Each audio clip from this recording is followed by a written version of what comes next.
एक छोटे से गांव में भोला राम नाम का एक बहुत ही गरीब आदमी रहता था। न उसके पास जमीन थी, न धन, न कोई सहारा। बस एक छोटी सी कुटिया थी और उसी कुटिया में मिट्टी की बनी श्री कृष्ण की एक छोटी मूर्ति विराजमान थी। वही उसके ठाकुर थे, वही उसका संसार। भोला राम रोज सुबह नदी से पानी लाता, ठाकुर जी को नहलाता।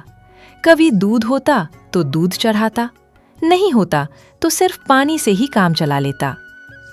कई बार खाने को सिर्फ सूखी रोटी होती, लेकिन वो हंसते हुए कहता, ठाकुर आज इतना ही है, बुरा मत मानना, कल ज्यादा लाऊंगा। गांव वाले उसका मजाक उड़ाते थे। कोई कहता भगवान अमीरों के घर जाते हैं, कोई कहता सूखी रोटी से भगवान खुश नहीं होते। लेकिन भोला राम बस मुस्कुरा देता और कहता, मेरे ठाकुर मेरे भाव से खाते हैं। एक साल गांव में भयंकर सूखा पड़ा, अनाज खत्म हो गया और भोला राम के पास बस एक आखिरी रोटी बची। वो रोटी हाथ में लेकर ठाकुर जी के सामने बैठ गया। आंखों में आंसू थे और बोला, ठाकुर आज मेरे पास सिर्फ यही एक रोटी है, आप बताइए आप खाएं या मैं? बहुत देर तक चुप बैठा रहा। फिर उस रोटी को 2 टुकड़ों में तोड़ा, एक ठाकुर जी के आगे रखा और एक अपने लिए। तभी दरवाजे पर आवाज आई, भैया कई दिनों से भूखा हूं।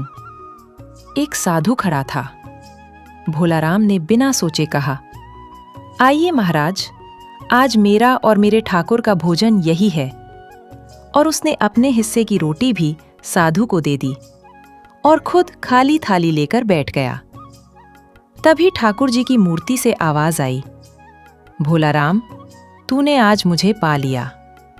साधु मुस्कुराए और अगले ही पल वही साधु साक्षात श्री कृष्ण बन गए। भोला राम कांप गया और बोला, प्रभु मैं तो आपको भूखा छोड़ रहा था। जिस दिन भक्त अपने हिस्से से भी दे देता है, उस दिन भगवान भूखे नहीं रहते। अगले ही दिन गांव में मूसलाधार बारिश हुई, सूखा खत्म हुआ। भोला राम की कुटिया आश्रम बन गई। लेकिन भोला राम वही रहा, सादा, नम्र और भोला। क्योंकि जिसने भगवान को पा लिया हो, उसे बदलने की जरूरत ही नहीं होती।